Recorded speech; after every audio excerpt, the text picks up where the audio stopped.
Today, we're going to be looking at reviewing the tips to go over our thesis statement, and our goal is to actually write our thesis statement. So, I remember from the handout yesterday, there's some things that we need to remember. So, I need to determine what type of paper I'm writing, which is an argumentative essay. And I have to remember that it makes a claim about a topic and justifies that claim with specific evidence. That's something that I want to remember. Another thing that I want to remember is that it should only cover what I'm going to talk about in my paper, and that it usually appears at the end of the first paragraph. That'll help me stay on track.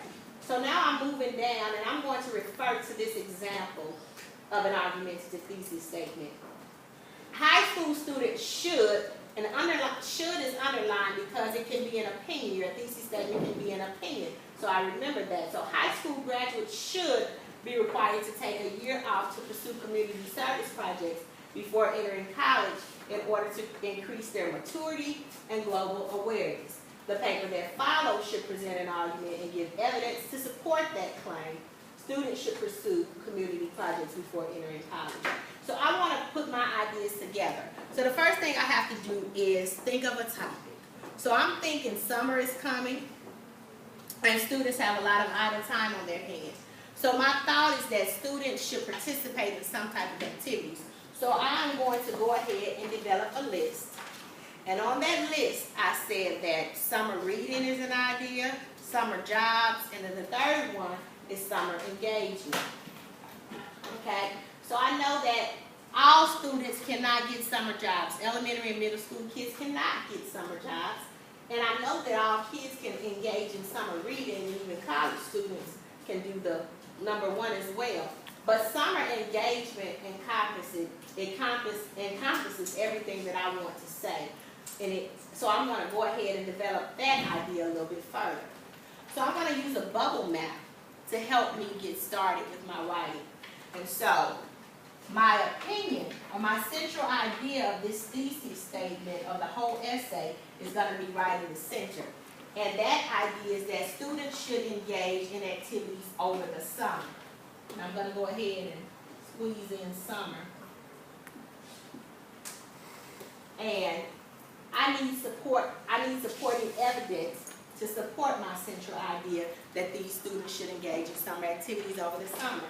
So, in doing my research and pulling articles, I found out that research spanning over 100 years shows that students typically score lower on standardized tests at the end of summer vacation than they do at the beginning of the summer. So that's going to be my reason one, or my evidence one, my first piece of evidence.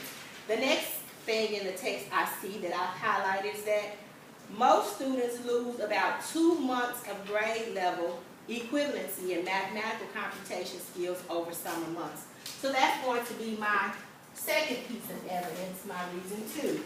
And my third piece of evidence is going to be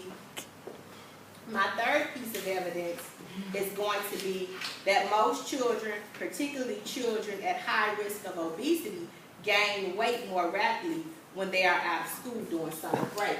And that will go here. So now I can go ahead and I can develop those ideas, and I can actually formulate my thesis statement. I've evaluated this text, and I pulled out what I want. So my thesis statement is, in order to prevent a decline in academic and physical abilities, I'm going to start over. In order to prevent a decline in academic and physical abilities over the summer, students should participate in activities over the summer to keep their minds and bodies actively engaged. Okay, over the summer is repeated, and we don't need that redundancy. So let's see how it sounds without that. In order to prevent a decline in academic and social abilities over the summer, students should participate in activities to keep their minds and bodies actively engaged. So now we're going to start working on that together. And first we're going to brainstorm together as a group, and then we'll move forward with formulating our own thesis statements. Are there any questions?